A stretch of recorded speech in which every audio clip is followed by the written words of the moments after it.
Aya jamani, anayetaka kuwa tajiri chapuchapu afungue biashara ya uchungaji. Afungue kanisa. Sio maneno yangu, ni maneno ya mchungaji na nabii wenu wa Kristo. Hebu msikilizeni, anawapa ushauri vijana. Kwa nini mnakufa na njaa mtaani? Nunua speaker, chukua maiki, tafuta waimbaji, ufungue kanisa. Ndio maana sisi tunasema Ukristo ni biashara, sio dini. Ukristo sio dini, ni dili. Tena ukitaka kuamini kama Ukristo sio dini, ni dili, Timotheo 2:12 inakataza mwanamke aongee kwenye kanisa. Anatakiwa akae nyuma kabisa, wanaume wakae mbele, mwanamke akae nyuma, asichangie chochote. Kama ana swali asiulize lolote. Wasubiri wanaume amalize kuongea, kama ana swali akamuulize mume wake nyumbani. Lakini sasa hivi kuna wachungaji na manabii mpaka wanawake. Sasa si dili hilo. Hebu huyo mchungaji wenu. Ukitaka kuwa tajiri leo, usiende kutafuta dhahabu, utafia kwenye shimo. Usiende ziwani, ziwa Victoria, kuvua dagaa na sato, utazama ufe.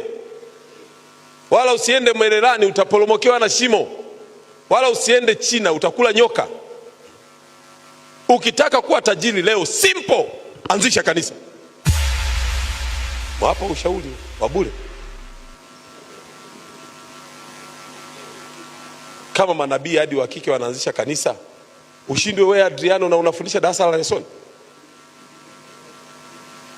Yaani tu wale wakina mama wanapiga tu kelele Shebabira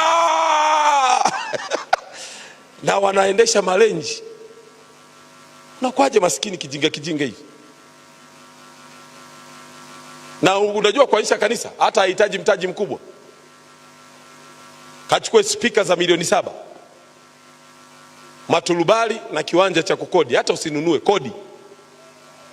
Tafuta waimbishaji 3 kama huyu dada hapa anayeimbisha sharp, ila tu kamuongezee fani kidogo, mpeleke pale Bagamoyo kule Kachlo ajifunze kukatika na kunengua.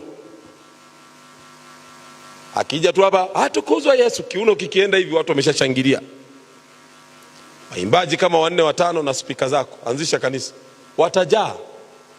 Nyie wote ni mashahidi. Jirani na nyumba zenu kuna makanisa alianza, ni kweli ama si kweli? Nijibu basi, ni kweli au si kweli? Na alianza kimchezo. Leo ni makathedro makubwa. Juzi tule mchungaji Magembe wa TAG